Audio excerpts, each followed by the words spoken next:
दो सलाम की डालियाँ निछावर कर लें, पढ़ें बावाज़ बुलंद अल्लाहुम्मा सल्ली अला सय्यदिना व शफ़ीइना व नबीना व मौलाना मुहम्मदिन मअदिनिल जूदि वल करमी व आलिहि व सहबिहि व बारिक व सल्लिम सलातु व सलामुन अलैका या रसूलल्लाह सल्लल्लाहु तआला अलैहि वसल्लम।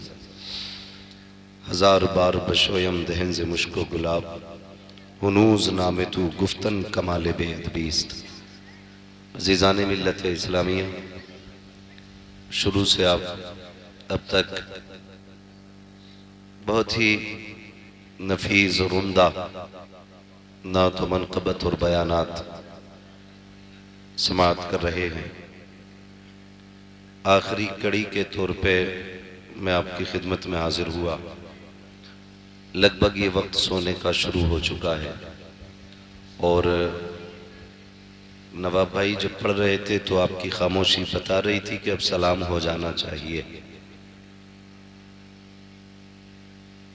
इस चीज़ का मैं भी आदी नहीं हूँ और कोई भी पढ़ा लिखा आदमी इस बात को तस्लीम नहीं करेगा अपनी बात ज़बरदस्ती किसी के भेजे में डाली जाए।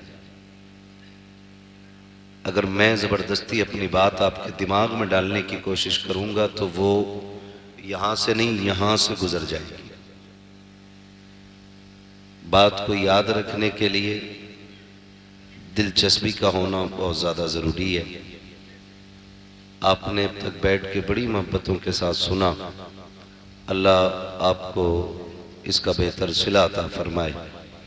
मैं ये अभी नहीं जानता हूँ कि आप सुनना चाहते हैं या सोना चाहते हैं, लेकिन मैं आपको इतना बता दूँ कि मैं इस चीज़ का इंतज़ार नहीं करूँगा कि हमारे हसन रज़ा भाई बहुत अच्छे नकीब और बड़ी मेहनत से शेर पढ़ रहे हैं। मैं देख रहा था कि एक ही सांस में कई कई शेर पढ़ के रुक रहे हैं और हमारी कौम ऐसे मुंह देख रही है जैसे पहली बार कोई निज़ामत करने वाला है। अच्छे शेर पसंद आते तो आपको सुभान अल्लाह कहना चाहिए था, लेकिन मेरे ख्याल से आप किसी चीज़ के इंतज़ार में थे। खैर, मैं ये नहीं जानता आप क्यों खामोश थे, या आप ऐसे ही सुनते हैं, ये भी हो सकता है। मैं आपसे इतनी गुजारिश करूँगा, जितनी देर आप सुनने की कोशिश करें ना तो मोहब्बत से सुने। मैं इंतज़ार नहीं करूँगा कि मुझे इशारा किया जाए कि अब ख़त्म कर लो, अब लोग थक गए हैं। मैं खुद ही समझ लूँगा, रोज़ जलसे करने रहते हैं और चेहरों को पढ़ने का हुनर भी आ गया है। मैं अक्सर कहा भी करता हूँ, हम पलटते नहीं बेजान किताबों के फ़र्क, हम वो पढ़ते हैं जो चेहरों पे लिखा होता है। ठीक है, अल्लाह का शुक्र है हमें हुजूर का मिलाद भी आता है और हमें सोने की दुआ भी याद है। जैसा माहौल देखेंगे वही पढ़ डालेंगे। अगर आप कहेंगे तो सोने की दुआ पढ़ देंगे ताकि जल्दी अच्छी नींद आ जाए, और अगर सुनना चाहेंगे तो फिर थोड़ा सा हुजूर का तज़किरा कर लेंगे। खैरियत है आप लोग? ये जो हमारे कमेटी वाले लोग हैं, महफूज साहब हैं और इनके जितने भी हमजोली और नौजवान खड़े हैं, मैं सबसे पहले तो उनकी बात करूं कि जो इस महफिल को खड़े होकर सुन रहे हैं। मैं कभी कहता नहीं कि खड़े लोगों को बैठाया जाए, और कभी नवाब भाई मैं ये भी नहीं कहता जो सो रहा है उसे उठाया जाए। मैं ये सोचता हूं कि ये हुजूर की महफिल में आके सो गया है ना, तो उम्मीद है अगर यहां आंख लग गई तो ख्वाब में हुजूर ही तशरीफ लाएंगे, क्योंकि ये बड़ी मुबारक जगह होती है जहां हुजूर की विलादत या हुजूर के तज़किरे होते हैं।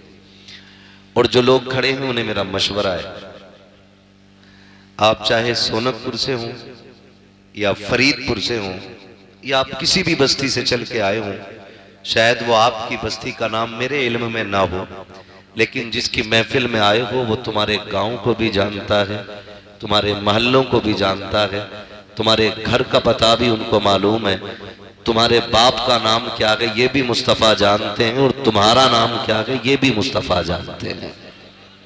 मेरे लिए तो यहाँ ना कोई खड़ा हो ना बैठे, जो भी आए हुजूर की नीयत लेके यहाँ बैठे। सभी का हुजूर को पता है, सबको हुजूर देख रहे हैं। तो जो जहां से भी चल के आया है, जो खड़े हैं, उन्हें मेरा मशवरा है घर जाना ना तो अपने माँ के कदम चूमना और बाप के हाथ चूमना। खड़े वाले लोगों से कह रहा हूं, जाके माँ के कदम चूमना और बाप के हाथों को चूमना। वो पूछे बात क्या है, कहना बजी तेरे हलाल की कमाई के लुकमों का कमाल था, अम्मा तेरी इश्क रसूल में पिलाई हुई दूध की गुट्टी का कमाल था। सबने बैठ के मदीने वाले की बातें सुनी, मैंने खड़े होके मदीने वाले की बातें सुनी। ये जो लोग खड़े हैं उनके लिए मेरा मशवरा है, आप जाए ना तो जरूर ये माँ को मुबारकबाद दें कि ये आपकी परवरिश का नतीजा था। लोग जितनी देर बिरयानी के लिए बैठ के इंतजार नहीं करते, हमने हुजूर की बातों के लिए उससे कई घंटे ज्यादा खड़े होकर इंतजार किया। ये यकीनन मैं उन माँ बाप को मुबारकबाद पेश करता हूं जिन्होंने आप जैसे लालों को जन्म दिया और आपकी परवरिश की है। यकीनन ये उसी गुट्टी का कमाल है जो इश्क रसूल की बुनियाद पे पिलाई गई है। और आपका ये खड़ा होना, इस महफिल में आके बैठ जाना, ये हुजूर की नजर करम की बात है। माशाल्लाह, ये एक छोटा सा बच्चा देखो पैसे दे के गया, ये भी एक छोटा बच्चा बैठा है। मैं कई छोटे बच्चे देख रहा हूँ इस टाइम, तो बड़े बड़े शरीर और बड़े बड़े ज़हीन बच्चे भी सो जाते हैं, लेकिन इन बच्चों का अभी तक जागना ये बता रहा है कि यहाँ जो है ये बिला वजह नहीं बैठे हैं और अपनी मर्जी से नहीं बैठे हैं। इस वक्त तो इन्हें माँ के आंचल में होना चाहिए था या बिस्तर की आगोश में होना चाहिए था। इनका बैठना बता रहा है यहाँ अपनी मर्जी से नहीं, मदीने वाले की मर्जी से बैठे हुए हैं। और बैठे भी क्यों नहीं भाई, उठ के कैसे चले जाएं। हम तो इतना जानते हैं, अगर अजमेर वाले के बैठाए हुए ऊंट उठ के नहीं जाते हैं तो मदीने वाले के बैठाए हुए गुलाम उठ के कैसे जा सकते हैं, है ना। ऐ इश्क तेरे सदके जलने से छुटे सस्ते, जो आग बुझा देगी वो आग लगाई, है ना। कई मेरे भाई दूर दराज से चल करके आए नौजवान, इन्होंने ये महफिल सजाई, देहरादून कहां से ये चल के आए हैं ताकि हुजूर की महफिल आबाद रहे। मैं आपके जहन में ये बात डाल दूं और आपको बता दूं, जलसा ये सुबह से शाम तक में नहीं होता है। ये मत सोचना कि एक दिन पहले पिंडाल लगा और एक दिन बाद उखड़ जाएगा। मौलवी 1 घंटे के लिए आया चला जाएगा, बस जलसे की उम्र 24 घंटे है। नहीं, जलसे की मेहनत तब से शुरू हो जाती है जब से तारीख मुतय्यन हो जाती है। तारीख लिए हुए ना 4-5 महीने हो गए, इस जलसे की तारीख नवाब भाई ने लिखाई थी और ये कह के लिखाई थी बड़े अच्छे लोग हैं, एक बार आओगे तो याद रखोगे। मैंने कहा फिर तो कोई खास बात होगी, हिंदुस्तान घूम लिया, ऐसे बहुत कम लोग हैं जो याद में रहते हैं। मैं खुल के ये बात कह रहा हूं, बहुत कम लोग हैं, 2 ही लोग याद रहते हैं, या तो बहुत अच्छा करने वाले याद रहते हैं या फिर बहुत बुरा करने वाले याद रहा करते हैं। सही कह रहा हूं, या तो बहुत अच्छा करने वाले याद रहते हैं या बहुत बुरा करने वाले याद रह जाते हैं। मिसाल के तौर पे समझे, अबू बकर ने बहुत अच्छा किया, इसलिए जमाने को सिद्दीक के नाम से याद है। हाँ, और अबू जहल ने बहुत बुरा किया, इसलिए पूरी दुनिया को दुश्मने मुस्तफा के नाम से याद है। या तो बहुत बुरा करने वाले याद रह जाते हैं या बहुत अच्छा करने वाले याद रह जाते हैं। अल्लाह आपको सलामत रखे, जज़ाए खैर दे, आपकी नस्लों में खुदा बरकतें दे। मैं ये कह रहा था, जब से तारीख मुकर्रर होती है ना, जब से जलसे का आगाज हो जाता है, और ये कमेटी, ये जलसा कराने वाले लोग कितनी अपने खिलाफ चलने वाली हवाओं का मुकाबला करते हैं, ये सिर्फ यही लोग जानते हैं। बड़ा बड़ा अक्लमंद भी बैठा है, 10 रुपए नहीं देगा नवाब भाई और हिसाब लेगा 3 साल का, है ना। 3 साल का हिसाब लेता है। बोले भाई 3 साल पहले तक का हिसाब तो तब हम 10 रुपए देंगे, जेब में रख अपने 10 रुपए को।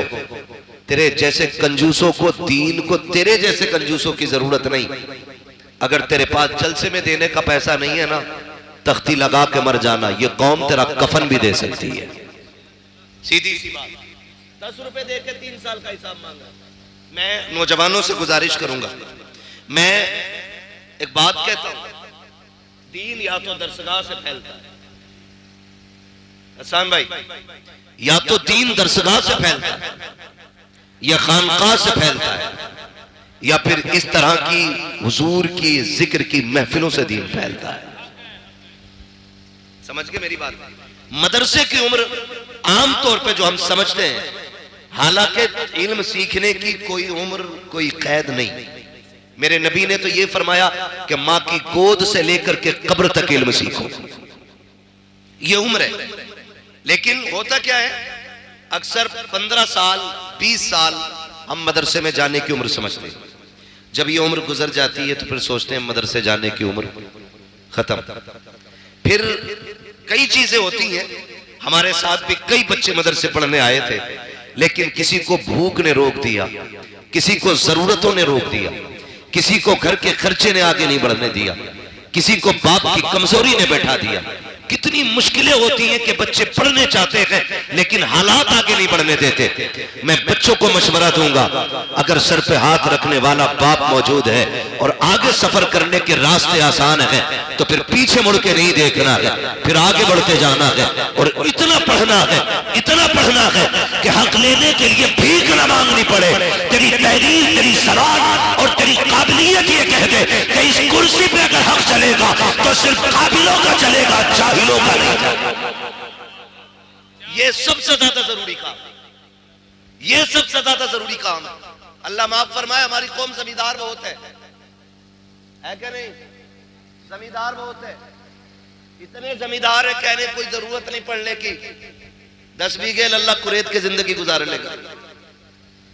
यही कह रहे हैं, हमारे तुर्कों के हालात तो यही है। और जिनकी रोडों पे आ गई कसम से फटे जा रहे हैं। अब अल्लाह खुल के गुंडागर्दी कर रहा, क्योंकि अब केस में लगाने के लिए भी पैसा खूब है। 2 करोड़ रुपए बीघा मिला, ये सोच के ना हम बिगड़ रहे हैं। याद रखिए, अरबों खरबों की ताकत एक तरफ और तन्हा गरीब के कलम की ताकत एक तरफ। आप इस चीज को समझ लें, कलम सबसे ज्यादा अहम है। कलम को कभी दौलत भी नहीं खरीद पाती है, और कलम चाहे तो सेकंडों में दौलत को मिट्टी बना देता है। कलम असल है, पैसा असल नहीं। आप तालीम पे ध्यान दें, पढ़े आप। तो मैं ये बात दर्ज कर रहा था, कंजूसी की भी हद नहीं। 10 रुपए देके कह रहा है, हिसाब तो 3 साल का नहीं। मेरी कौम के नौजवानों, मुश्किलें आई। कमेटी वाले खड़े हैं ना यहाँ पे लड़के, कितने लोग हैं कमेटी वाले? हाथ उठा के बता दो। सारे कमेटी वाले मेरे सामने खड़े, कुछ सो भी गए होंगे ना माशाल्लाह जाके। और कमेटी वालों के लोग कितने साथ हैं, जरा हाथ उठा के बता दें। सुभान अल्लाह, माशाल्लाह, सारी कमेटी वालों के साथ हैं। मैं समझता हूं काश हुजूर ये कह दे, कहां हैं जो मेरे मीलाद की जलसे की कमेटी कहलाते थे, फिर तो बेड़ा ही पार हो जाएगा। मुश्किल होता है ना। ये आप ही के गांव के लोग हैं ना? बोले जरा, बोल सकते हैं तो? आपके गांव के लोग हैं ये? भाई इसको ऐसा करो कि ये गला ना पकड़े। आपके गांव के लोग हैं ये? जानते ही ना आप सबको। अच्छा, ये पूरा आवाज कहते थे ना बीच में, इसका आवाज बढ़ा दो। बीच में जो लोग कहते थे, अरे भाई ये जो जलसा कर रहे हैं ना, ये पेट पालने के धंधे, जुगाड़ चलता रहे, एक बार चंदा कर लिया साल भर खाएंगे। कान खोल के सुने, एक एक बंदा कमेटी का देख लो। मैं कमेटी को नहीं जानता, मैं भी उन लोगों को जानता हूं जिनसे मेरी मुलाकात हुई है। ठीक है, दावत मुझे नवाब भाई के जरिए मिली है। मैं यहां चापलूसी और दलाली करने नहीं आया, मैं एक बात समझाने के लिए आया हूं। जो ये बात कही जाती है ना कि भाई क्या फायदा, क्यों कर रहे हो, क्या नतीजा है, मैं दावे के साथ कहता हूं, जिन इलाकों में जलसे नहीं होते ना, उन इलाके के लोगों को कलमा तक सही से याद नहीं है। कलमा तक याद नहीं। कई ऐसी जगहें जहां पे कभी जलसा नहीं हुआ, वो लोग कहते हैं कि पहली बार आपको सुन के इन लोगों ने बुलाया है। लेकिन मैंने पूछा बताओ कमियां क्या क्या है? उन लोगों ने कहा आज भी हमारे गांव में पीपल की पूजा होती है, आज भी मुसलमान होली दिवाली पे घरों को लीपा पोता करते हैं। मैंने कहा कमी क्या है? कहा कभी कभी जलसा नहीं हुआ है। मैं कहना यह चाहता हूँ, जिन इलाकों में जलसे नहीं होते वहाँ दीन से दूरियां होती है, और जहाँ नबी के जिक्र की महफिलें सजती है, जवान तो छोड़ो, बूढ़े तो छोड़ो, अगर बच्चों से पूछो बता मुस्तफा कौन है, तो बच्चा खड़ा होकर कहता है हुजूर के बारे में पूछते हो तो सुनो, सरवर कहूँ के मालिक को मौला कहो तुझे, बागे खलील का कुले सेवा कहो तुझे, तेरे तो बस राय तनाकी से है बरी, है रागू मेरे शाह, मैं क्या क्या कहूँ तुझे, लेकिन रजा ने खत्म सुखर इसमें कर दिया, खालिक का बंदा खल्क का आका कहो तुझे। ये नारे तकबीर, नारे रिसालत, सरकार की आमद, सरकार की आमद, सरकार की आमद, जोर से बोलो आदमी की आमद, मौलाना मुफ्ती अहमद रजा रामपुरी जिंदाबाद, हरीपुर का सुन्नी मुसलमान भैया सबको ही रामपुरी बना ले, मसला कोई नहीं, रामपुर भी मेरा, मुरादाबाद भी मेरा। हम तो कहते हैं जहां जहां मेरे हुजूर का करम है वो सारी जमीन हमारी है ना। हम बीघे दो बीघे वाले नहीं, हम बीघे दो बीघे वाले नहीं, कायनात हमारी, कायनात हमारी है। हम बीघे दो बीघे वाले नहीं है ना, हम बीघे दो बीघे वाले नहीं। तो मैं एक बात अर्ज कर रहा था, तो आप इन सबको जानते हैं ना, ये जो बात कही जाती है जलसे वालों के हवाले से कि साहब ये जो चंदे करते हैं ना, ये पेट पालने के लिए करते हैं। ये एक एक बंदे की जिम्मेदारी लेता हूं मैं अल्लाह की इज्जत की कसम खा के, गारंटी है, चैलेंज है मेरा, देख लो इनमें से किसी को तुमने कभी अपने फरीदपुर में भीख मांगते हुए देखा है? बोलो बोलो यार, सामने वाले बोले, देखा कभी? सोनकपुर में, खोद में, रामपुर में, सुवार में कहीं देखा मांगते हुए? देखा कभी? कभी इनमें से कोई ये कह के गया हो मेरी बीवी की दवा के लिए पैसे नहीं है, 500 रुपए दे दो, बच्चे को पिज्जा बर्गर खिलाना है 100 रुपए दे दो? इन्होंने कभी किसी के दरवाजे पे जा करके अपनी बीवी बच्चे के लिए भीख मांगी हो? एक बंदा बता दे मुझे कोई खड़े होकर के कभी रुपए भर का सवाल इन्होंने किया हो? लेकिन जरा दिल पे हाथ रख के बताइएगा, जिस दिन से जलसे की तारीख रखी गई है, किस किस चौखट पे गए होंगे, किस किस को जाके आवाज दी होगी, मुझे बताओ तो सही।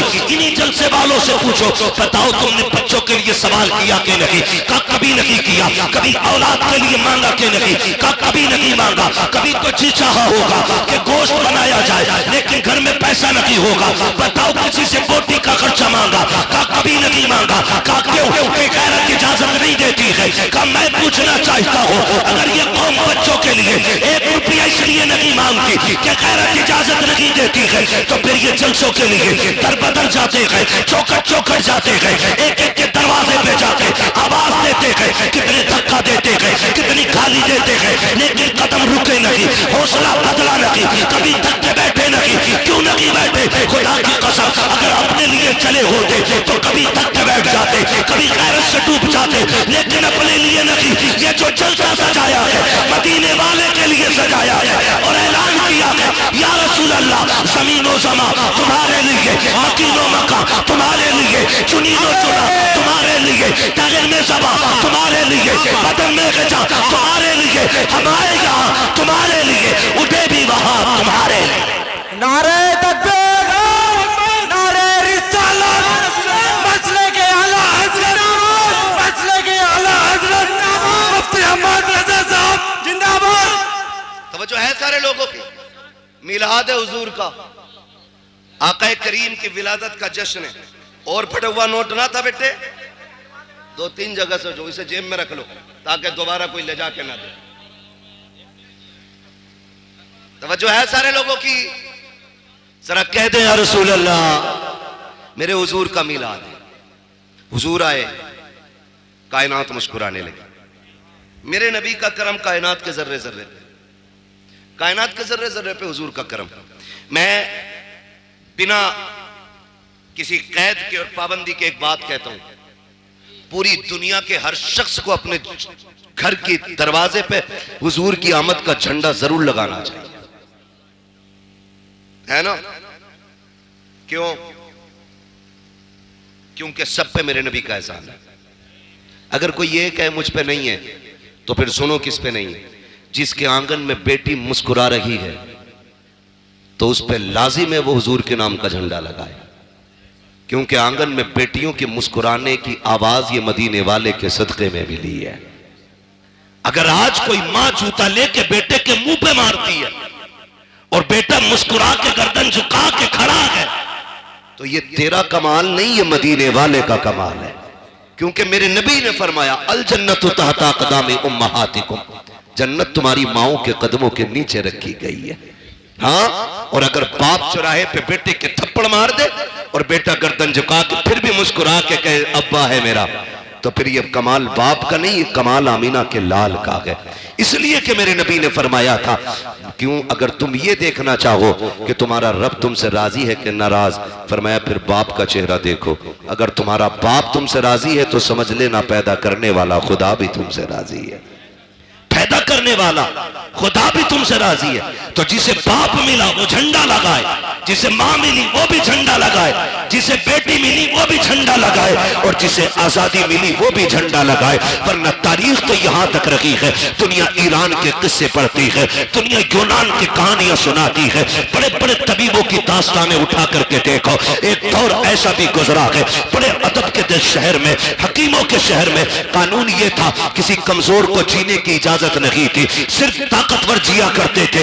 एक गोद में मां की बच्चा कमजोर आया, जब पता चला हुकूमत को गरीब बच्चा पैदा हुआ है, हुकूमत की तरफ से ऐलान कर दिया गया चाहे मां अपने बच्चे को पहाड़ी से फेंक दे, इसलिए कि गरीब को जीने का अधिकार नहीं है। अगर गरीब माशरे में सांस लेगा तो माशरा कमजोर हो जाएगा, ये सोच करके कमजोर बच्चे को मार दिया जाता था। अल्लाह अकबर, तारीख गवाह है।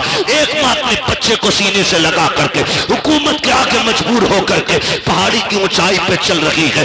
बच्चा कमजोर हो या ताकतवर हो, लेकिन मां के जिगर का टुकड़ा होता है।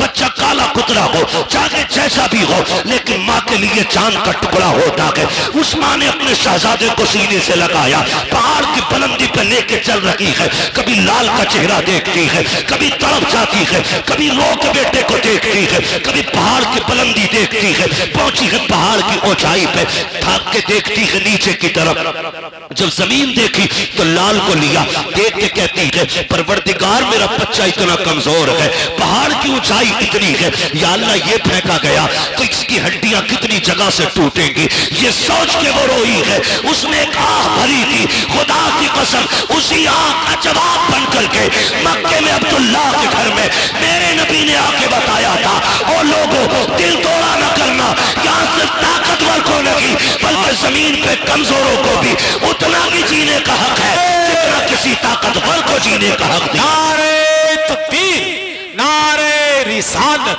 जश्न ईद मीलादुन नबी, मसलके आला हजरत हजरत अल्लामा मुफ्ती हम्माद रज़ा कादरी, सरजमीने फरीदपुर, नारे तकबीर, सुभान अल्लाह। किसी को जीने का हक नहीं था। आज मुझे बताओ, आज मुझे बताओ, ये इज्जत है किसके सदके में? बोले हुजूर के सदके में। मेरे आका ने आते ही सबसे पहला मक्के शरीफ में इंसानियत का वो सबक पढ़ाया कि जिसकी मिसाल नजर नहीं आती। तवज्जो है ना?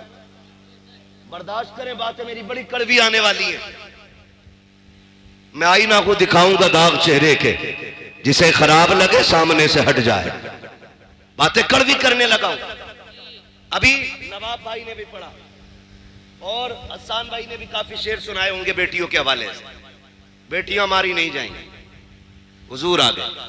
सिर्फ एक सवाल रुक के पूछना चाहता हूं। हुजूर के दौर में पैदा होने के बाद बेटी मारी जाती थी, हुजूर से पहले। आज पैदा होने से पहले ही बेटी मार दी जाती है। आज पैदा होने से पहले ही बेटी मार दी जाती है। पहले लोग दामाद बनाना पसंद नहीं करते थे, आज बहू बना के बेटी मार दी जाती है। किस दौर में जी रहे हम? यह सबक था मेरे नबी का। डॉक्टर इकबाल ने कहा था, यूं तो सैयद भी हो, मिर्जा भी हो, अफगान भी हो, तुम सभी कुछ हो, बताओ कि मुसलमान भी हो। क्या आज बेटियां नहीं मारी जा रही? आए दिन अखबार में देखो, जहेज के लिए गला घोट दिया, गाड़ी दाढ़ी के लिए आग लगा दी बेटी में। क्यों? क्या ये किसी के जिगर का टुकड़ा नहीं? आज बेटियां सामान की तरह बेची जा रही हैं। हम मुसलमान हैं। एक दिन मुसलमानों के हालात देखे मैंने। पहले जो अंग्रेजों में और मगरिबी तहजीब में जो चलन था ना, लड़की लड़का एक जगह बैठ करके अंगूठी पहनाते थे। गैरत का जनाजा निकल गया हमारी। आज कलमा पढ़ने वालों में यह चलन आ गया है, एक ही स्टेज पे, एक ही मंच पर दुल्हा भी होता है, दुल्हन भी होती है। इंगेजमेंट का वो बेगैरती वाला नाच नाचा जाता है कि लड़का लड़के को अंगूठी पहनाता है, लड़की लड़के को अंगूठी पहना रही है। कहां चली गई हमारी हया? कहां मर गया जाके आंखों का पानी? ये दिन देखने बाकी थे उम्मत को। एक तरफ खजा के अंदर बेटियां बुर्का पहन करके सो रही है कि अगर हमारे ऊपर बिल्डिंग गिर भी जाए, लोग हमारी लाशें निकालने आए तो हमारा बदन बेपर्दा नहीं होना चाहिए। वो नकाब में खजा के अंदर मलबे से तभी निकलती है और हिंदुस्तान बैश की सांस लेने वाली मेरी कौम की बेटियां बेगैरती का जनाजा, इतनी तेजी से गैरत का जनाजा निकाल रही है, अंगूठी मर्दों के सामने पहना रही है। और यार किधर चली गई हमारी गैरत? मैं पूछना चाहता हूँ, आका करीम तशरीफ लाए, बेटियों को इज्जत मेरे नबी ने बख्शी है। मुझे बताओ तो सही, हमने मुआशरे को कितना बचाया है? कितनी आसानी से कह देते हैं मौलाना 7 उम्रें करके आया हूं, मैंने 8 उम्रें कर लिए हैं। क्या नतीजा है इस उम्रों से? अगर तेरी बेटी मंच में बैठ करके गैरों के सामने अंगूठी पहनाए, इसे गैरत कहते हो, इसे तरक्की कहते हो? मैं तो ये कहता हूं वो अंधेरा की भला था कि कदम राह पे थे, रोशनी लाई है मंजिल से बहुत दूर हमें। रोना नहीं चाहिए आज हमें, रोना नहीं चाहिए। बात उलमा की आती, कहते मौलवी पुरानी बात पीट रहा। याद रखिएगा, हम पुरानी करते हैं लेकिन इतनी भी नहीं कि जो चले ना। हम जो बात करते हैं ना, ये वो बात है जो खुदा की कसम यहां भी चलेगी, मरने के बाद वहां भी चलेगी। भाई इसका ई को कम करो, आवाज दो यार, आवाज साफ समझ में आनी चाहिए। तवज्जो है ना सारे लोगों की? ये कंडीशन हमारी है, अंगूठी पहनाई जा रही है, अंगूठी। शर्म नहीं आती है? जानते हो तो मैं बताऊं इस्लाम का दौर कैसा गुजरा। मौलाए कायनात मौला अली रजी अल्लाह ताला, जिनको हैदर कर्रार कहा जाता है, जिनको शेरे खुदा कहा जाता है, जिनकी तलवार चलती थी तो फिजा से आवाज आती थी, आवाज आती थी शाह मर्दा शेर यज़दा कुव्वत परवरदिगार ला फता इल्ला अली ला सैफा इल्ला जुल्फ़िकार। ऐसी आवाज आती थी जिनके तलवार के टाइम पे। उनका दौरे खिलाफत है, दौरे खिलाफत। एक बच्ची ना नकाब की ओढ़ करके चौराहे से गुजर रही है। तवज्जो है ना, सुन रहे हैं सारी बात? बहुत गौर से मेरी बात सुनिएगा।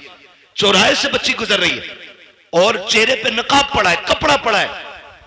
अचानक हवा का झोंका आया और बेतवज्जोही से बच्ची के चेहरे का नकाब उड़ गया।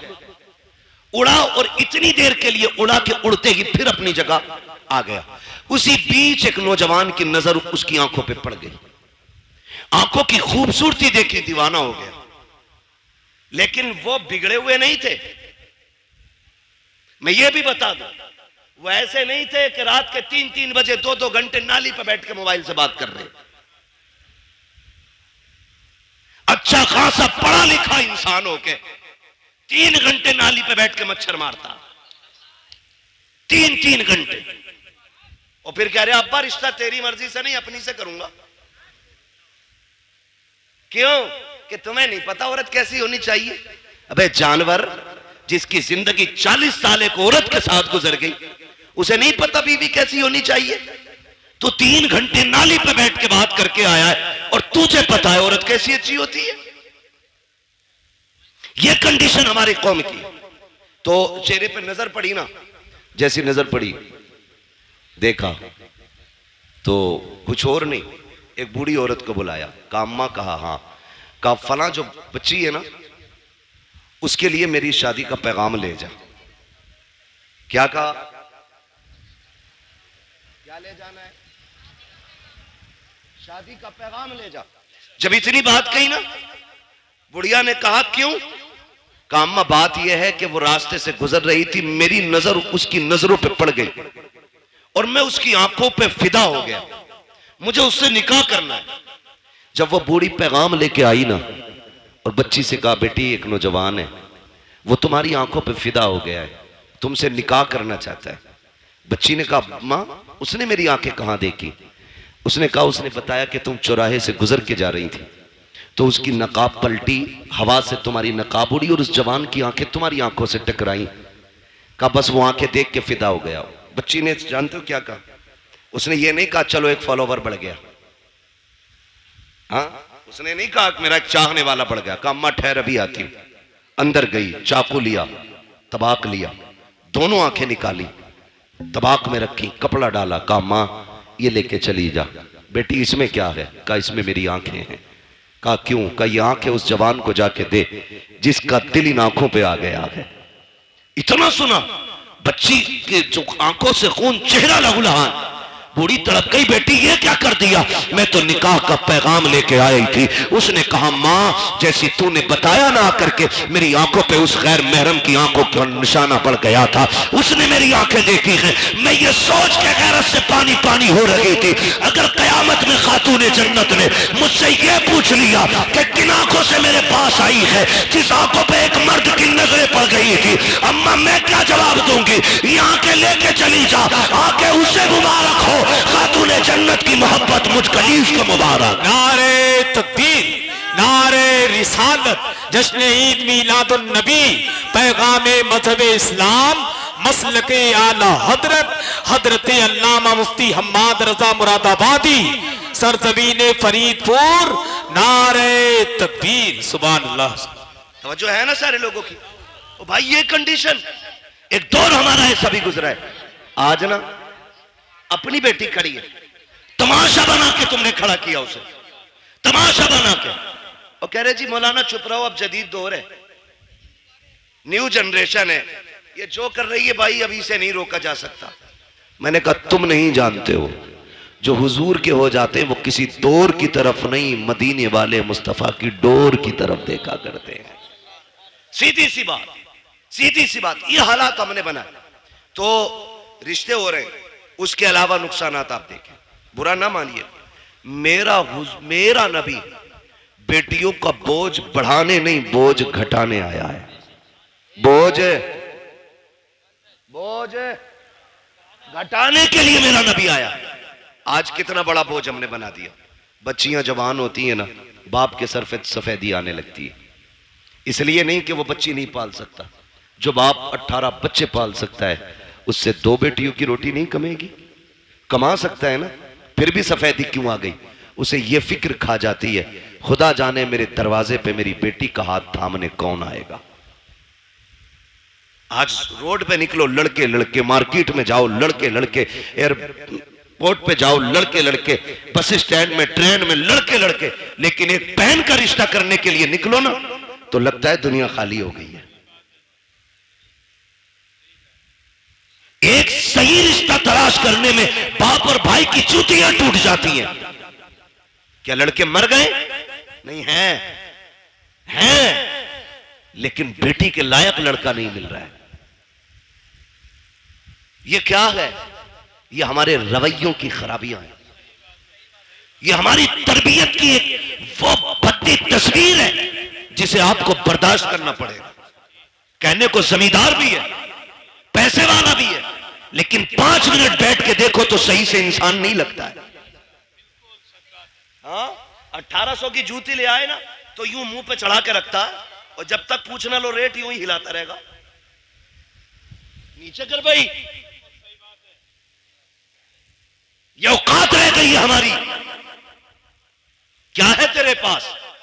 कितनी दौलत है? सिकंदर भी आया, बड़े बड़े दौलत वाले आए, खाली हाथ चले गए, लेकिन किसी के पास कुछ नहीं था। और फिर भी हमें देख, ये अलग बात है खामोश खड़े रहते हैं, फिर भी जो लोग बड़े हैं वो बड़े रहते हैं। ऐसे असलाफ से मिलता है हमारा शजरा जिनके कदमों में कई ताज पड़े रहते हैं। फिर भी हमारा रिश्ता इतने बड़े लोगों से। तो जूती दिखा रहा, नाक पे लगा रहा, नाक पे। शर्म आनी चाहिए हमें। एक इंसान नहीं मिलता, ढूंढो तो रिश्ता करने के लिए निकले। और कम जो है ना, लड़की वाले भी नहीं, जिम्मेदार सिर्फ लड़के वाले नहीं, लड़की वाले भी हैं। क्योंकि जरा सा चमकदार लड़का देखा ना, फर्स्ट ऑफर होता 10 दूंगा, रिश्ता करा। हाँ? 10 लाख दूंगा, करा पक्की। तो ये जो मिडलर होते हैं ना, मिडलर, अल्लाह का खौफ खाना, दोनों तरफ का हिसाब दोगे, कर्रे कूटे जाओगे। हाँ, झूठ ना बोला करो। अगर हाँ मिडलर वही बिचौलिया, बिचौलिया समझ रहे ना, बिचौलिया जो दोनों तरफ से इधर का पैगाम उधर, उधर का इधर करता। इसका काम यह था इधर का पैगाम उधर पहुंचाना, इधर की उधर लगाना नहीं। लड़की वाले ने अगर कह दिया ना रिश्ता कराओ 10 दूंगा, कह रहे अरे यार 10 दे रहे, 15 तो वहां से मिल रहे, लबारे बेच रहा। गलत नहीं कह रहा हूं, कह रहा 10 दे रहे, 12 वहां से मिल रहे, 15 वहां से मिल रहे। गैरत आनी चाहिए। मुझे तो कभी कभी हैरत होती है, जब तक रिश्ता नहीं होता अब्बा भी चौक में बैठ के कहता है मेरे लल्ला की 70,000 कमाई है, 80,000 कमाई है। जब उसी लल्ला के सर पे चेहरा बन जाता है, 8 दिन के बाद बुला के कहता मौलाना तावीज तो दे दो। क्या हो गया? जब से घुसाए घर से निकल नहीं रहा है, 1 रुपया कमा के हमें नहीं देता। मैंने कहा चच्चा बताना, अभी 7 दिन पहले तो कह रहा था 80,000 कमाता है। कहा मौलाना तुम नहीं समझोगे, रिश्ता नहीं हो रहा था तो 80,000 कमाए, 80,000 बता रहा था। मैंने कहा रिश्ता करने के लिए नहीं, तूने डाका डालने के लिए 80 बताए थे, किसी का घर लूटने के लिए 80 बताए थे। तो ये जो बिचौलिया होते हैं, तुम्हें खुदा का वास्ता झूठ बोल के रिश्ता ना कराना, ऐसे रिश्ते कराओ कि जिन रिश्तों को तुम जोड़ दो आखिरी सांस तक जुड़े रहे। खुदा की कसम जोड़े भी दुआएं देंगे, उनकी आने वाली नस्लें भी तुम्हें दुआएं देंगी। नारे तकबीर, नारे रिसालत, सरकार की आमद, मरहबा, सरकार की आमद, मरहबा, मक्की की आमद, मरहबा, मदीने की आमद, मरहबा, नारे तकबीर। अल्लाहू अकबर। 15 मिनट बचे, इसे नारों में लगा दो या तकरीर में लगा दो। खैरियत है सारे? चलूं आगे, जरा कह दे या रसूल अल्लाह और जोर से। कुर्बान जाए तुम्हारी जवानी के कसम से, है ना? पबजी कितने लोग खेलते हैं? हाथ नहीं उठवाऊंगा। कई तो पागल हो चुके और कई पागल होने बाकी। जहां देखो वहीं पे इश्क के बीमार बैठे हैं, हजारों मर चुके और सैकड़ों तैयार बैठे हैं, है ना? मेरे बच्चों कान खोल के सुनो, जो आज पबजी खेलेंगे कल भीख मांगेंगे। ये लिखो, तावीज बना के जेब में रख लो। जो आज तालीम के वक्त में गेम खेलेंगे वो कल जवानी में भीख मांगेंगे। जो आज कलम चलाएंगे कल कंप्यूटर उनके इशारों पे नाचेगा। हमें अपना वक्त तालीम को देना, पढ़ाई में देना है। सेहतें, कई बार देखा 12वीं का झंडा लिए ऐसे हिला रहा और झंडे से ज्यादा खुद हिल लिया। ये जवानियां हमारी। सही सा आदमी थप्पड़ मार दे तो बिजली का पंखा बना देगा और कह रहा वहीं बनेगी बाबरी मस्जिद। तुझसे अपनी मस्जिद तक जाया ना जाता, बाबरी मस्जिद बनागा। ये कंडीशन हमारी कौम की है।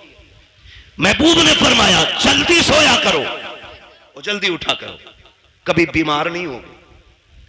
11 बजे तक, 1 बजे तक पबजी खेल रहा है, 12 बजे सो के उठ रहा, 12 बजे फिर कह रहा बरकत नहीं हो रही, बाबा तावीज दो दो। ऐसी पाखंडी बाबा बैठा है, इतना ढोम गाटी है कि वो कह ही नहीं रहा गलती क्या है। तावीज पे तावीज, इसे सोफे में रख, इसे तकिए में रख, इसे गिलाब पे लगा, इसे पेड़ पे लटका, इसे तराज में लगा, इसे शटर में लगा, इसे बाजू में बांध, इसे गले में लटका। खुदा की कसम खा के कहता हूं, जब तक अल्लाह राजी नहीं होगा तावीज तो क्या पूरा पीर गले में लटका ले, कुछ नहीं होगा। खुदा को राजी कर ले, तेरी आंख बाद में खुलेगी। रिस्क का इंतजाम अर्शों से पहले कर दिया जाएगा। जो रज़ाक है उसे भूले बैठे हो, जो चोर है उसे बनाए बैठे हो। सब कुछ बदलो यार अपने तरीके। हम तो मुसलमान हैं, हम जोर से हम मुसलमान हैं। तो देखो हालात, कंडीशन ऐसी है। तवज्जो है सारे लोगों की? जवान है आप लोग? अच्छा एक बात बताओ, खाली लंगर के सहारे आए कि घर से भी कुछ खा पी के आए? खा के आए तो कम से कम इतनी आवाज तो निकालो कि लगे कि पेट भर के बैठे। कह दे जरा या रसूल अल्लाह। अल्लाह सलामत रखे। भाई तुम तो मेरे कान पे ही बोल रहे हो। अल्लाह आपको सलामत रखे। अगर ये अंदाज है तो बड़ा प्यारा है। तवज्जो है साहब? नींद तो नहीं लग रही अभी? थोड़ा सा वक्त बाकी है, बस बर्दाश्त कर लें। दवा जितनी ज्यादा कड़वी होती है फायदा उतना ज्यादा होता है। बस यही समझ के, कड़वी बातें समझ के बर्दाश्त कर लें। अल्लाह आपको सलामत रखे। ये रिश्तों की कंडीशन है। 10-10 लाख में लबारे बिक रहे हैं और बिकने वालों को मैं कुत्तों के पिल्ले से भी ज्यादा अहमियत नहीं देता। नुकसानात बहुत है। तो जरा सा चमकता लड़का देखा, 10 दे देंगे, कराओ बात। लड़के वाले के भाव हो गए 10 मिलने। इतने तो मेरी जमीन में भी ना बढ़े। 5 बीघे ली थी, अभी वही 8 की हुई है, 7 की ली थी। और लड़के में डायरेक्ट 10 लाख का। नहीं जी, वहां भी नहीं करनी है। तो लड़की वाला फिर कह रहा है चलो 15 दिलवा दियो। मैं आपको एक बात बता दूं, जिंदगियां पैसे से खुशी के साथ नहीं गुजरती हैं, जिंदगियां प्यार से खुशी के साथ गुजरा करती हैं।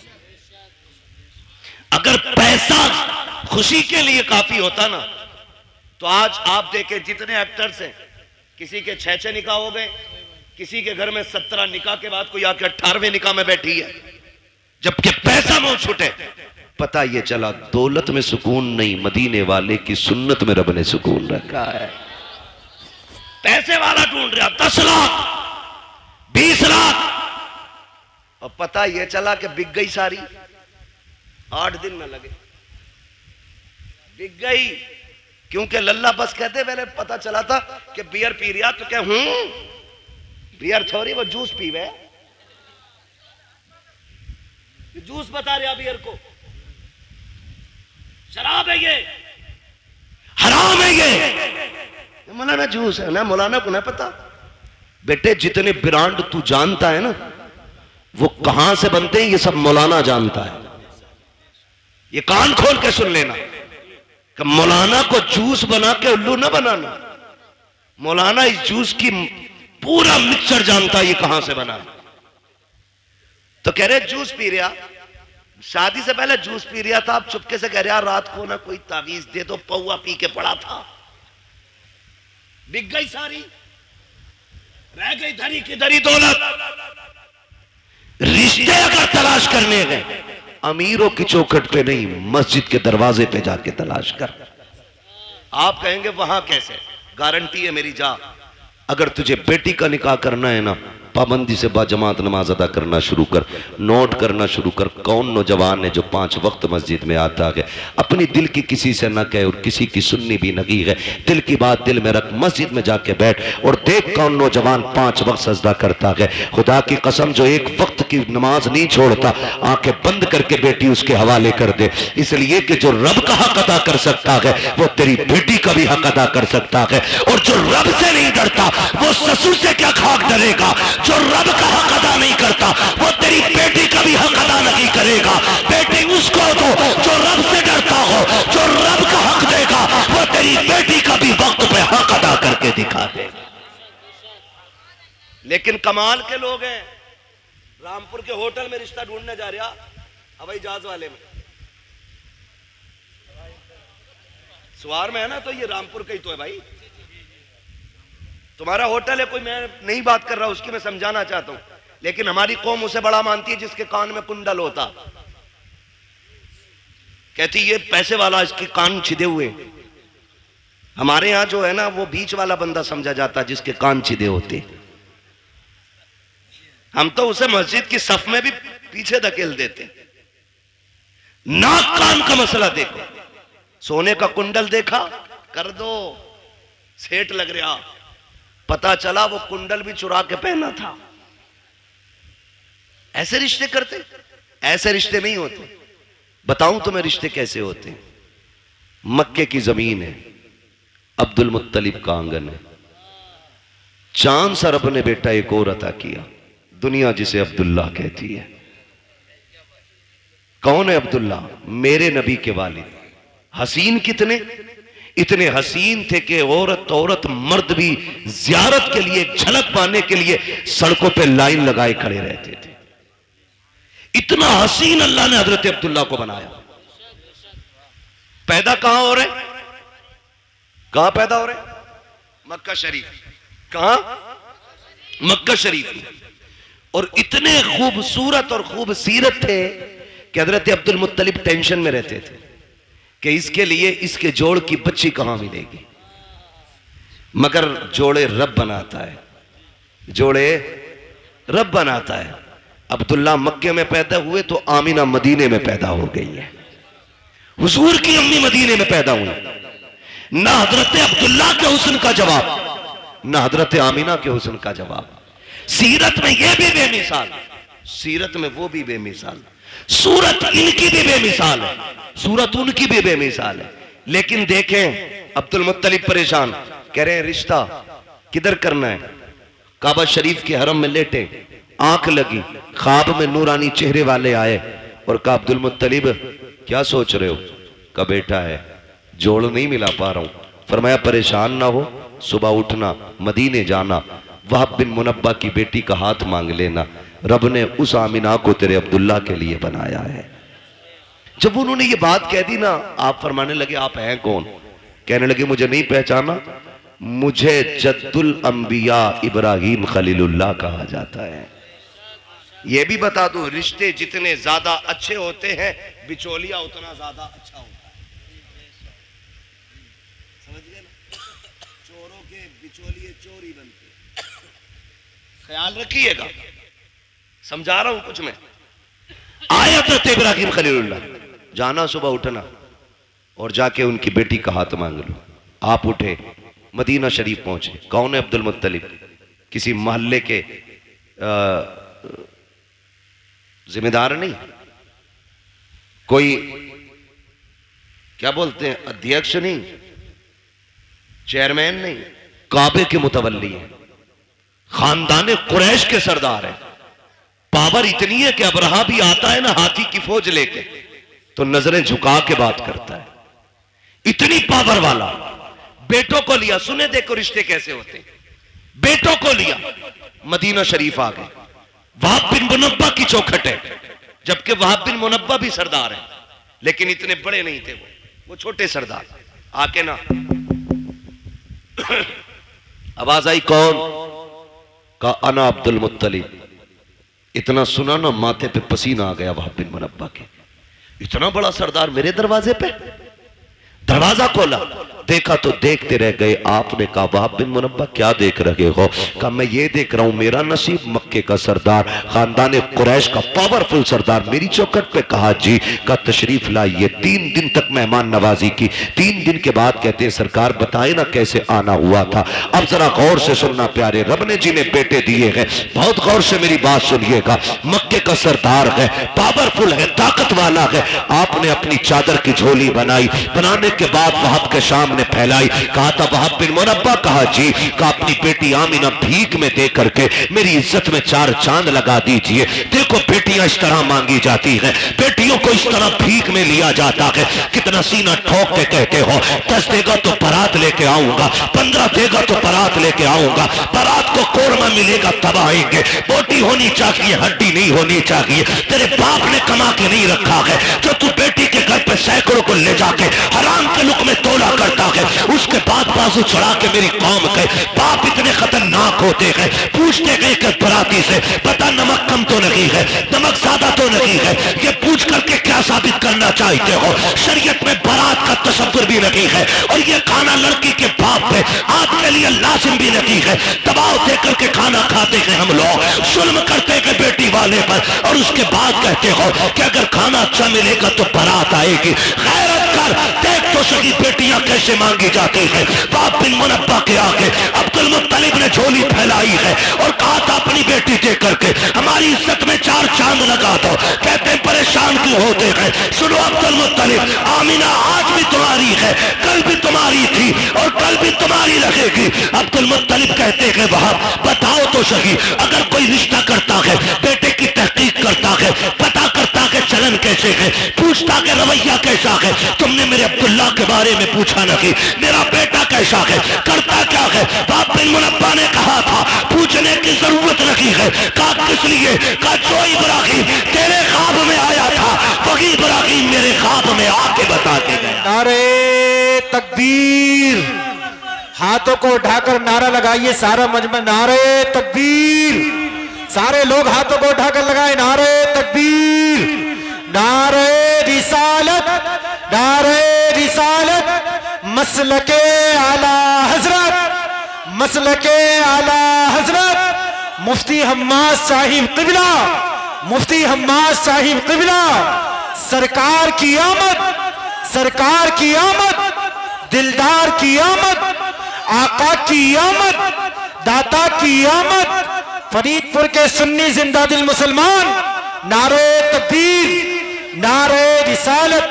वाह, बहुत अच्छा। बताओ ना, हमने कितने दुख कम किए बेटियों के यार, कितने दुख कम किए बेटियों के। आज बेटियां रोती नहीं, आज भी बेटियां रोती हैं। जब शाम को थका हारा बाप मजदूरी करके घर आता है ना, और बेटी आगे रोटी रखती है तो हाथ कांपते हैं उसके, इसलिए कि वो बाप का उतरा हुआ चेहरा नहीं देख पाती। और ऊपर से हमारे समाज के ताने, कहते हैं घर में बेटियां पाल रहा है, इससे निकाह नहीं हो रहा है। ये ताने देख करके आप जीते जी मार देते हो बेटी के बापों को। किसने हक दिया हमें ये, किसने हक दिया?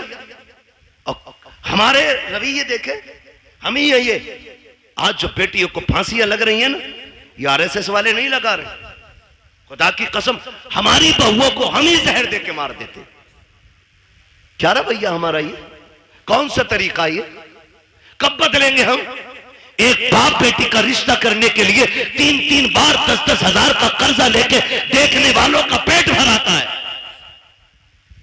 और ये नाक तक खा के जाके कहते हैं बेटी पसंद नहीं आई हमें। वो बेगैरत जब पसंद नहीं थी तो गरीब बाप का खर्चा क्यों कराया? मर जाता ना खाता तो। समाज की मुश्किलों को आसान करो, यही 12वीं वाले का पैगाम है, यही 12वीं वाले का पैगाम है। लेकिन बढ़ाते जा रहे हैं, बढ़ाते जा रहे हैं। खत्म करें ये रस्म साहिब, खत्म करें। चौक में, मंडी में, रोड पे जहेज रखा जाता है, उस वक्त तक गाड़ी में नहीं भरा जाएगा जब तक पूरे बस्ती को नुमाइश नहीं करा दी जाएगी। दिल पे हाथ रख के बता, आज मेरी बेटी है, कल तेरे आगे भी बेटी होगी। आज मैं चौक में रख के जहेज दिखा रहा हूँ, दुनिया के सामने ला के रख देता हूँ, लोग तमाशाई बन के देखते हैं। तुम क्या सोच के दिखाते हो? गाँव वालों को पता चल जाए मैंने क्या क्या दिया है? नहीं यार, तुमने तो दुनिया की सारी चीजें दे दी, क्योंकि रब ने तुम्हें दौलत से नवाजा था, तुम्हें पैसा दिया था, तुमने एक एक चीज ला के बहन बेटी के जहेज में रख दी। लेकिन तुम्हें नहीं पता उस जहेज को देखने के लिए सिर्फ अमीरों की बच्चियां तो नहीं आती हैं, ठेला चलाने वालों की भी बच्चियां आती हैं, खुरपा चलाने वालों की बच्चियां आती हैं, खेत काटने वालों की बच्चियां भी आती हैं, मजदूरी करके बच्चे पालने वालों की भी बच्चियां आती हैं। जब तुम्हारी बेटी के जहेज में रखा हुआ 40,000 का फ्रिज देखती होगी तो पता गरीब की बेटी के जिगर पे क्या गुजरता होगा। जब वो चीमते तवे से लेकर के कढ़ाई मशीन तक देखती होगी, मुझे पता मजदूर की बेटी के दिल पे क्या गुजरती होगी। तुम तो ये सोचते हो हमने जहेज इसलिए लगाया ताकि दुनिया 4 दिन तक बातें करे। खुदा की कसम, तेरी 4 दिन की ये बातें कहीं गरीब की आंख बन के तेरी खुशियों को डैना ले। ऐसा ना हो कहीं तेरे घर की खुशियों को आग न लग जाए। जरूरी नहीं है जहेज रोड में रखा जाए, दुनिया की दौलत उठा के दे, लेकिन तमाशा ना बना, मुट्ठी बंद करके दे दे। जो ले रहा है वो भी तेरा है, जो दे रहा है वो भी तेरा है। इसलिए गरीब को ना दिखा, मुट्ठी बंद करके दे ताकि तेरी भी राजी रखे और गरीब मजदूर की बेटी भी बाप के आंगन में राजी रहे। लेकिन हमने तमाशे बनाए, हमने नुमाइश बनाई, और इस नुमाइश ने बेटियां हमारे सर पे बोझ बना दी। गलत नहीं कह रहा हूं, इस नुमाइश ने बेटियां बोझ बनाई, इस दिखावे ने मार डाला।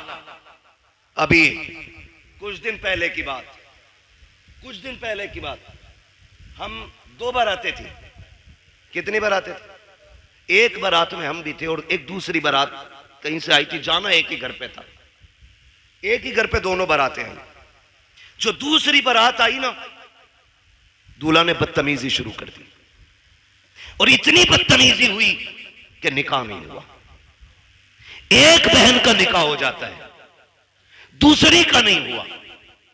मुझे एक बात बताओ, कहने को तो आसान है बारात लौट गई, लेकिन मुझे कोई बताएगा जो बिजलियां उस बेटी के दिल पे गिरी होंगी जिसके हाथों पे निकाह के लिए मेहंदी लगी हो, जो सुर्ख जोड़ा बैठ करके पहन के तैयार बैठी हो कि कोई आएगा जिंदगी भर का वादा करके आज लेके चला जाएगा।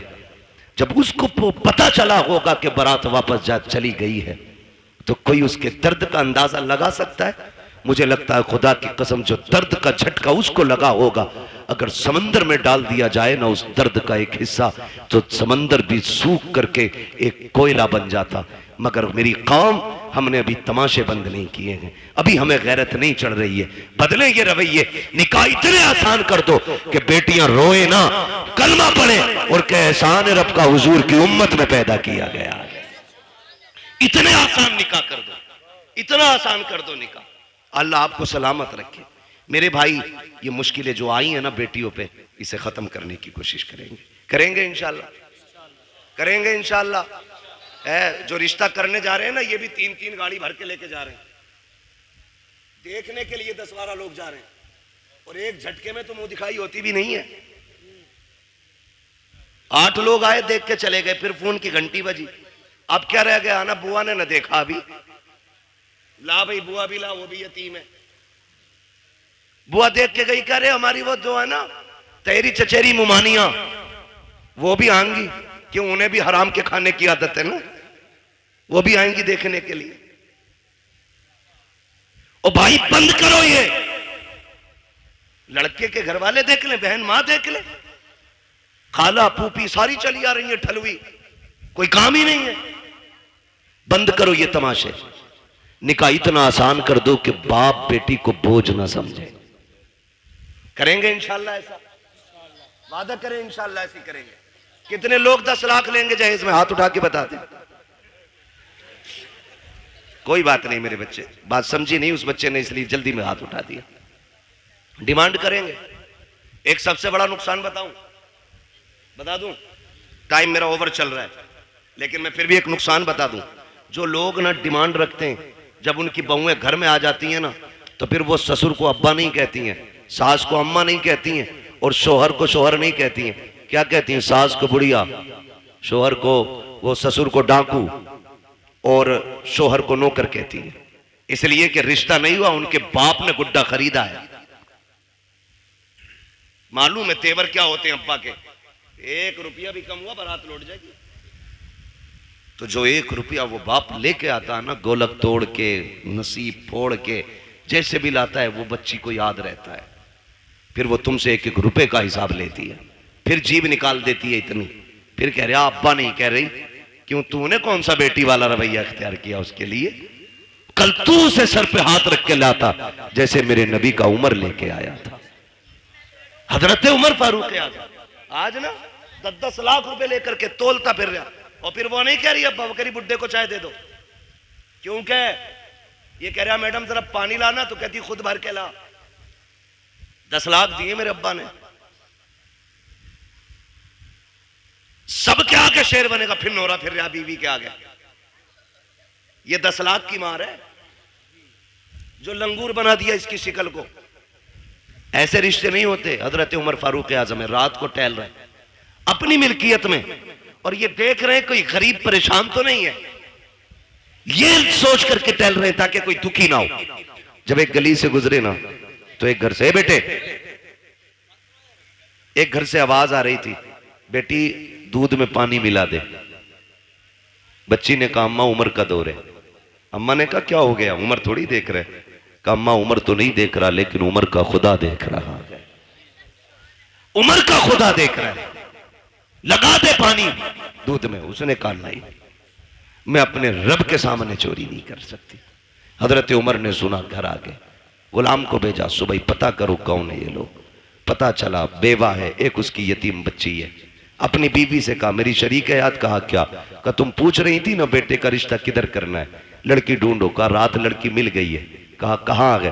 कहा एक बेवा की बच्ची है, यतीम है। कहा रिश्ता वहां करेंगे? कहा हाँ। कहा कौन जाएगा? कहा तुम जाओगी। हाथ पकड़ा बीवी का, चल दिए। सुबह में दिन का उजाला है, बीवी से कहते जा रहे हैं शरीक हयात सुनो, अंदर जाके ये मत बताना कि तुम अमीरुल मोमिनीन की बीवी हो, तुम्हारा शौहर आधी दुनिया का बादशाह है, ये नहीं कहना है। चुप जाकर के इज्जत से बेटी मांगनी है, इज्जत से बेटी मांगनी है। हजरत उमर दरवाजे पे खड़े हो गए, बीवी को अंदर भेज दिया। किसको? हजरत उमर कहाँ है? कहाँ है हजरत उमर? दरवाजे पे। मैं एक बात पूछूं, बड़ी बेगैरती की है, शादी लड़के की है, वो कह रहा मेरा कजिन आएगा देखने के लिए, बीवी हमारी बनेगी, और भेज रहे कजिन को, यार तुझे पसंद है तो मेरी पसंद है। अरे बेगैरत तो आग लगे तेरी पसंद को, शर्म नहीं आती? कजिन को भेज रहा, उमर को देख, बेटे के लिए बेटी देखने आए, खुद दरवाजे के बाहर खड़े, बीवी से कह रहे हैं जा जाके बात कर और बताना मत मैं कौन हूं। अल्लाह अकबर। बीवी अंदर गई, जाके बैठ गई, सलाम किया। खातून ने पूछा कौन हो, क्यों आई हो? कहा एक जरूरत आपके दरवाजे तक ले आई है। कहा मुझ गरीब के दरवाजे से कौन सी जरूरत पूरी होगी? कहा एक बहुत अहम चीज आपसे लेने आए हैं। कहा गरीब लोग हैं साहिब, क्या अहम चीज हमारे पास होगी? आपने कहा ये जो आपकी बेटी है ना, ये हमारे घर की दुल्हन बना दो, हमें इसका हाथ हमारे हाथ में दे दो, हम इसे अपने घर की बहू बनाना चाहते हैं। इतना सुना ना, मां ने भी तड़प के कहा खातून चुप कर, मेरी बेटी यतीम जरूर है, मैं बेवा जरूर हूं, लेकिन अभी इतने भी गए गुजरे लोग नहीं है हम कि बिना पूछे कछे किसी के भी हाथ में बेटी का हाथ दे दे। बता तू है कौन, कहां की रहने वाली है, हमारी बेटी का हाथ मांग रही है। यतीम समझ के हल्के में ना लेना, अभी मां जिंदा है, बताना तू है कौन। हजरत उमर की बीवी बात छुपा रही है, बताना नहीं चाहती है कौन है, किसकी बीवी है, किसके लिए हाथ मांगा जा रहा है। फिर जब मजबूर किया, कहा ऐसे हम किसी के हाथ में बेटी का हाथ नहीं देंगे, कम से कम पता तो होना चाहिए कौन लोग हैं सामने वाले। फिर डरते डरते कहती है सुनो, मैं उमर इब्ने खत्ताब की बीवी हूं, जिसके लिए मैं हाथ मांग रही हूं वो उमर खत्ताब का बेटा है। अल्लाह अकबर। इतना सुना है, जैसी इतनी बात सुनी है औरत का तेवर बदल जाता है। कहती किस उमर की बात कर रही हो? कहीं वही तो उमर नहीं है जो हमारा अमीरुल मोमिनीन है, कहीं उसी की बात तो नहीं करती हो जो अभी दुनिया का बादशाह है। बीवी ने गर्दन झुका के कहा माफ करना, मेरे सरताज ने मना किया था कि आपको ना बताओ, लेकिन बता रही हो। हाँ, उसी उम्र के बेटे के लिए आपकी बेटी का हाथ मांगने आई हो। कहती चल दिखा तो सही, कहाँ है तेरा उमर? का वो दरवाजे के बाहर खड़ा है। अल्लाह अकबर। इतना सुना, बाहर जब औरत आई है, हजरत उमर दीवार से लगे हैं, हाथ उठे हैं, आंख में आंसू है। कहते हैं मालिक उमर को खाली ना लौटाना, आज उमर की इज्जत रख लेना, आज उमर की लाज बचा लेना, मालिक मुझे खाली ना लौटाना। ये रोते जा रहे हैं, कहते जा रहे हैं। औरत ने आके कहा था उमर क्या तू अमीरुल मोमिनीन है? कहा हाँ। कहा हम तुम्हें बेटी नहीं दे सकते। कहा किस लिए? कहा था दुनिया के बादशाह का बेटा और इधर यतीम की बेटी, बताओ निभाओ कैसे होगा? हजरत उमर ने कहा था ये न देख कि ये किसका बेटा है और बच्ची कौन है, ये देख तू भी नबी का कलमा पढ़ती है, हम भी नबी का कलमा पढ़ते हैं। अल्लाह अकबर। इस शर्त पे रिश्ता हो गया, दुल्हन आ गई घर। सुनो भाई, 2 लाख के चक्कर में बेटे की लाश बेचने वालों, मैं तो लाश ही बेचना कहूंगा उसको। 10-10 लाख में बेटे बेच देते हो। सुनो, दावे के साथ कहता हूं, ये बेटे वाले जो 10 लाख बेटी ब्याहने के लेते हैं ना, अगर बेटियां कीमत लिया करती तो ये आधे बच्चे कुआरे मार देते। एक बेटे के लिए बहू खरीद के नहीं लाता ये खुदसट बाप। आज 4 बेटे हैं ना, फटा जा रहा, 40 लाख हो गए, और 15 का दाव लग गया तो 15 चौका आधे करोड़ का मालिक बन गया। हिसाब लगाए बैठा उंगलियों पे। और बगैर तो सुनो, 60 ले ले या 80 ले ले, तुझे बेड पे 1 मिनट बैठने नहीं मिलेगा। जिसकी पिलाई नापता फिर रहा ना क्या इंच है, उस पे तू बैठ नहीं सकता एक दिन भी। तेरे हिस्से में अगर आया तो ससुराल से मिला हुआ हुक्का ही आगा जो तेरे फेफड़े खराब करेगा। इसके अलावा तुझे कुछ नहीं मिलने वाला। तू मर क्यों रहा भाई? लिस्ट अब्बा के ही हाथ में, हटो मत। अल्लाह कादिर मुतलक है, जो सेहरे देना जानता है वो सेहरे लेना भी जानता है। जो मेडिकल लाइन से लोग जुड़े, कितने हादसे ऐसे होते हैं। 18 साल का जवान, 20 साल का जवान, पता चला अभी शादी का रंग नहीं उतरा था कि जोड़े कफन में बदल गए। कुछ नहीं पता मौत का। मत इतराओ इतने। 10-10 लाख में बेचने की जरूरत नहीं। रिश्ता हुआ, निकाह हुआ, हजरत उमर के घर में आई बच्ची, हजरत उमर करीब आके कहते हैं, बेटी क्या बात थी उस दिन जो रात में तेरी माँ ने तुझसे कहा था? इतना सुना बच्ची के माथे पे पसीना आ गया। आपको कैसे पता? कहा मैं दरवाजे पे खड़ा था, दरवाजे पे खड़ा था। कहा जनाब बात ये थी कि मेरी माँ कह रही थी दूध में पानी मिला। मैंने कहा उमर का दौर है। उसने ये कहा कि उमर देख थोड़ी रहा है। फिर मैंने ये कहा उमर नहीं देख रहा तो उमर का खुदा तो देख रहा है। हजरत उमर रो दिए और हाथ पकड़ा बच्ची का, कहने लगे बेटी बता मैं कौन हूं? बच्ची ने कहा आप मेरे चाचा लगते हो। फरमाने लगे ना बेटी, आज के बाद चाचा ना कहना, तू यतीम है, मुझे बाप कह के आवाज देना, मुझे बाप कह के आवाज देना। आज के बाद तू यतीम नहीं, आज के बाद उमर तेरे सर पे शफकत का हाथ रखता है। लेकिन सुन मेरी बेटी, रोज उमर को अदालत का काम रहता है, रोज फैसले सुनाने होते हैं। बेटी तेरी ड्यूटी इतनी है, जब उमर चलने लगे तो जो तूने अपनी माँ से कहा था खुदा देख रहा है, वही मेरे कंधे पे हाथ रखना और कहना अब्बा उमर फैसले सोच समझ के करना, खुदा देख रहा है। अगर तू ये कहती रहेगी उमर की अदालत से कोई फैसला कभी गलत नहीं हो सकता। तुम बहुओं को बाप वाला प्यार दो, वो तुम्हें बेटी वाला एहतराम देके दिखाएंगे। समझ रहे हो ना मेरी बात? बेटी वाला एहतराम आपको देंगी। जो बेटियां एक बाप को एहतराम देती हैं तो निकले इन सारे फसादों से। मॉल में दामाद नहीं खरीदने, दीनदार बच्चियां तलाश करें, दीनदार, हिप्पी कट नहीं। हाँ बहुत पुरानी कटिंग थी, वो याद है हमें, अब तो पता नहीं कौन कौन सी चल रही है। हाँ? ऐसा डिजाइन कह रहा मौलाना लड़की हमने देखी, ओहो कहां थे कि फला जगह बर्थडे की पार्टी में देखी, हूर लग रही थी हूर। आई है ना शादी के बाद जो दे दौड़ा ले दौड़ा, उठा पटक के भूत आ गए। मैंने भूत नहीं, पूरी भूतनी लेके आया है। उतार दो, मैंने कहा अपने बस की बात नहीं। भूत उसके उतारो जिस पे चढ़े हों, और जो खुद भूतनी हो बोलो उसके कौन उतारेगा? कह रही ऐसे बाल पड़े थे मियां देखता रह गया। धोखे में मत पड़ जाना, ब्यूटी पार्लर ने बड़ा काम खराब किया है। ऐसे रंग बिरंगी मुंह बना देते, ऐसा लगता है कभी कभी के आटे के बोरे से निकल के आई है।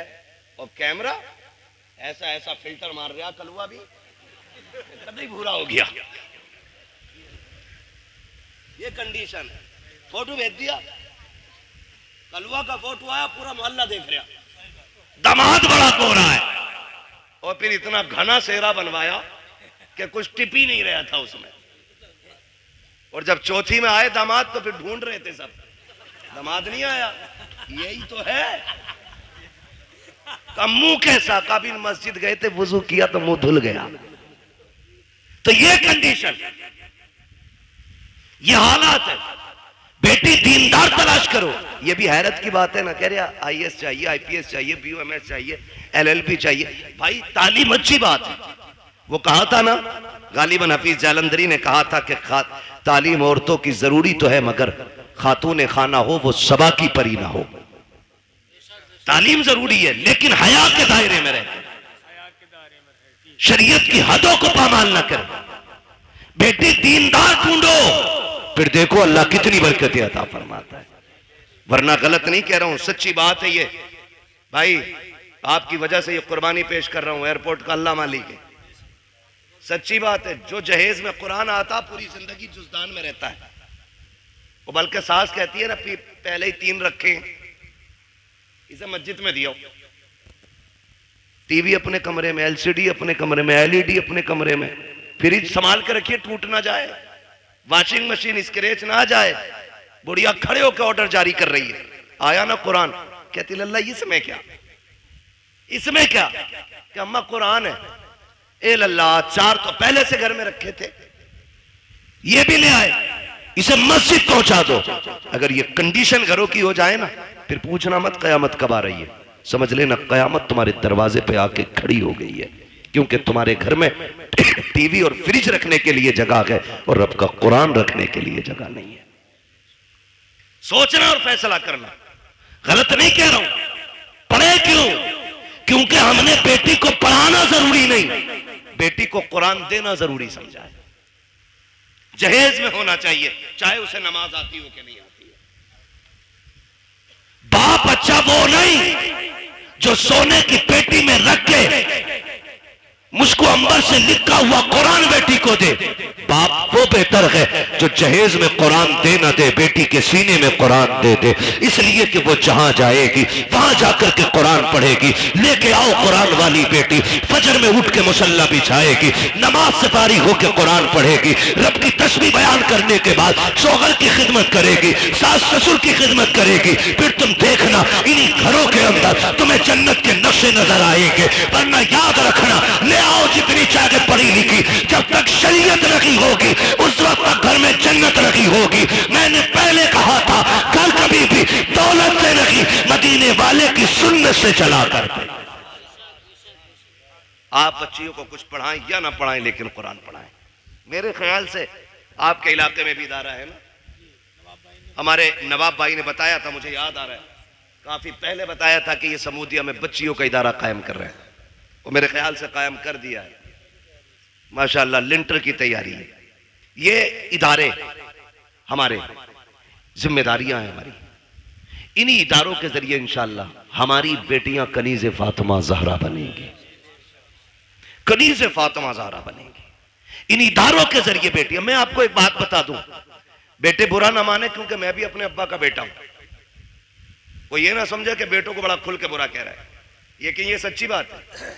बेटे को ना कितने कुरान पढ़ा लो, वो जब भी पढ़ेगा ना हस्बे जरूरत पढ़ेगा और बंद करके यूं रख देगा। लेकिन अगर आपने बेटी को कुरान पढ़ाया है ना, वो जब भी कुरान पढ़ेगी ना, उसे कुरान के सफात में बाप का चेहरा दिखाई देगा।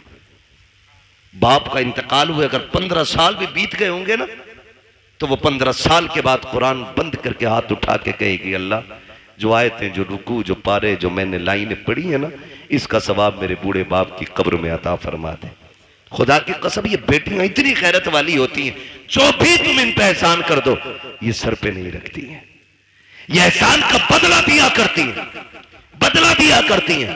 इसलिए बेटियों को पढ़ाओ।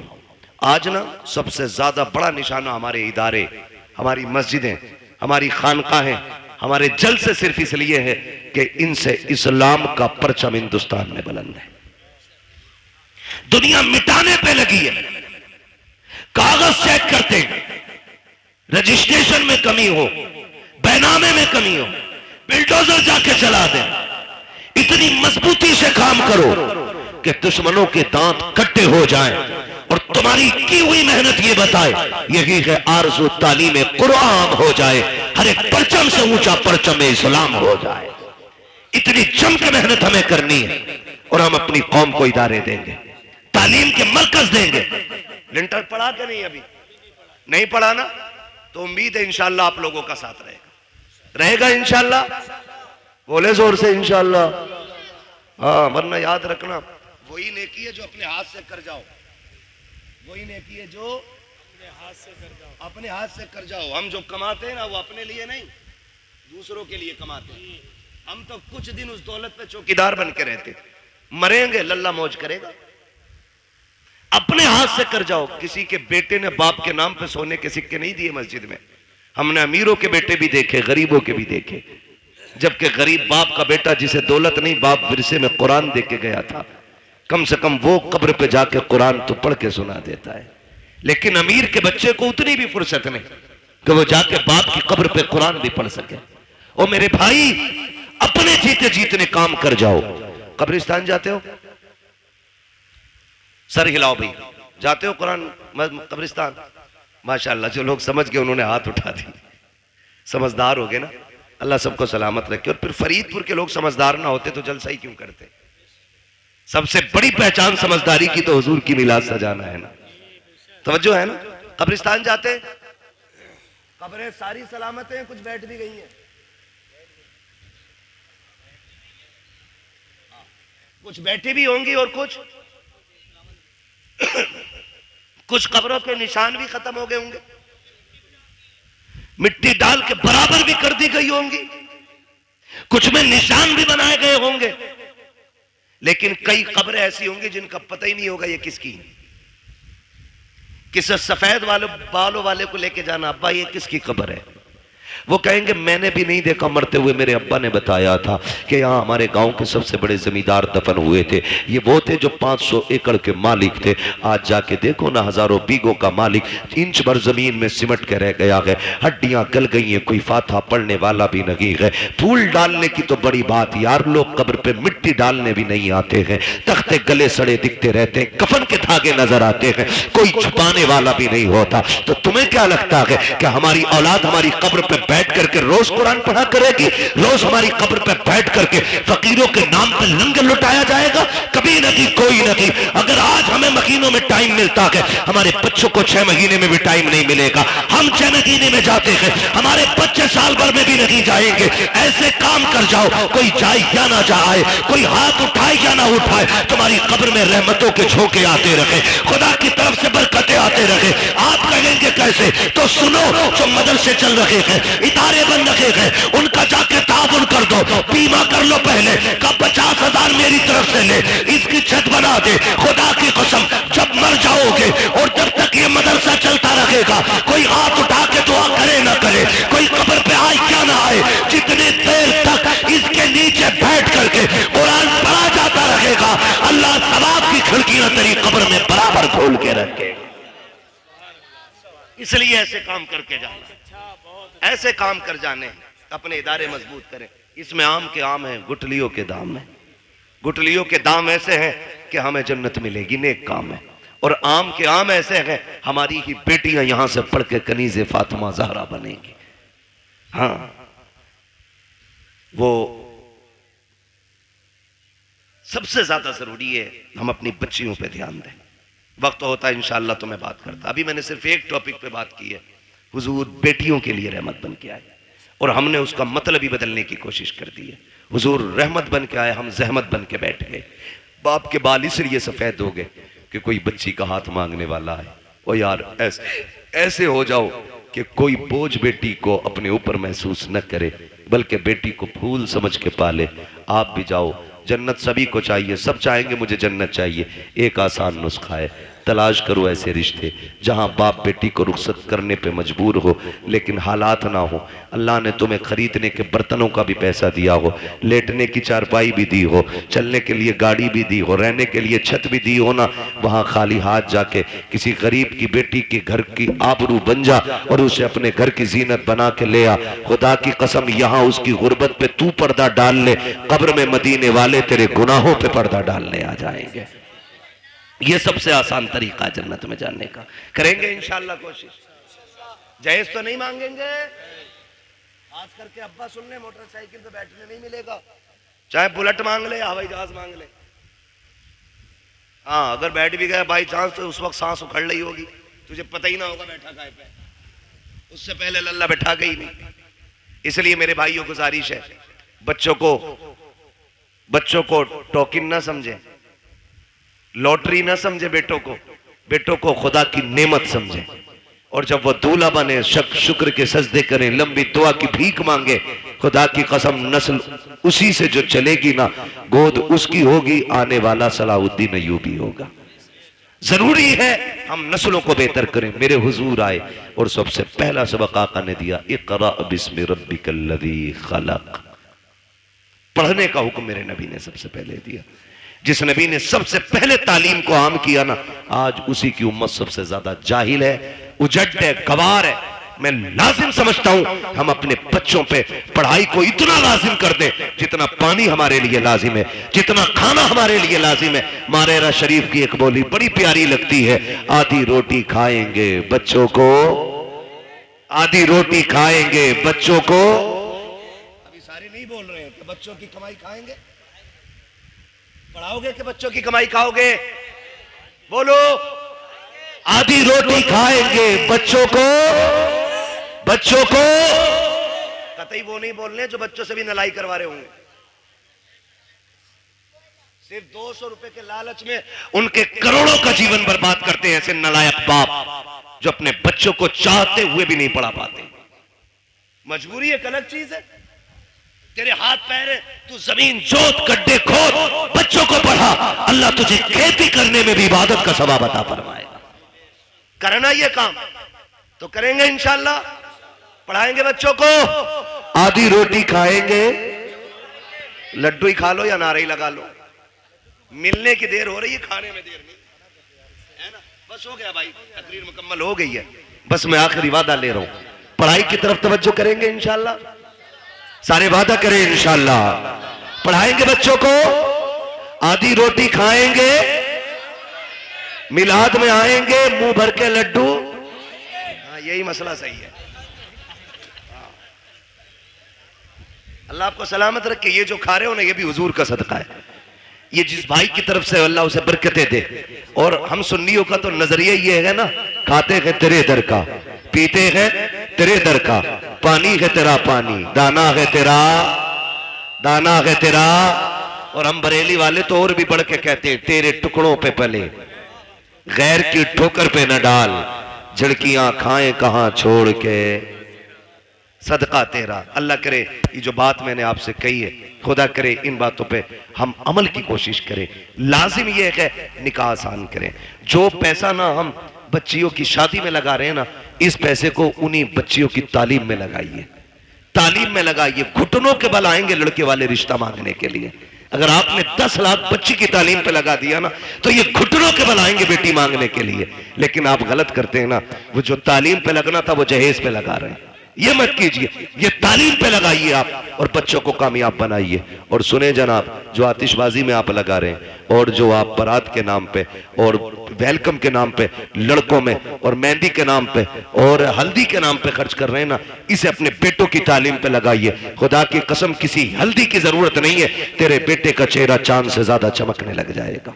लेकिन हमारी कोशिश ये रहेगी इंशाल्लाह, हम अपनी कौम तक सच्ची बातें पहुंचाएं। और यही कोशिश रहती है कि हमारी कौम तक एक भी पैगाम पहुंचे तो पहुंच जाए। अगर आज के बाद एक बेटी को भी किसी ने बिना जहेज के अपना लिया ना, मैं समझूंगा मिलाद कराने वालों की मेहनत कबूल हो गई है और बुलाने वालों का ये आना भी कबूल हो गया है। करेंगे इंशाल्लाह। अगर बेटी वाला अपनी मर्जी से कुछ दे रहा तो दे, लेकिन हम दबाव प्रेशर नहीं करेंगे ना भाई। बस एक बात याद रखना, जिसने बेटी दे दी उसने सब कुछ दे दिया, अब और कुछ नहीं चाहिए। फरमाया गया वह मस्साइला फला तनहर, महबूब तेरी चौखट से कोई खाली नहीं जाना चाहिए। अभी मैंने इस आयत के ज़िम्न में कोई बात भी नहीं की, अभी तो यूं समझे तमहीद थी, यहाँ तक पहुंचे, तकरीर का आगाज होना था। इंशाअल्लाह उल अज़ीज़ कभी वक्त रहेगा ना तो कभी फिर बात हो जाएगी। 1.5 घंटा मुकम्मल हो गया है। बस जो हुए गलत उनको माफ़ फरमाए रब्बे कायनात।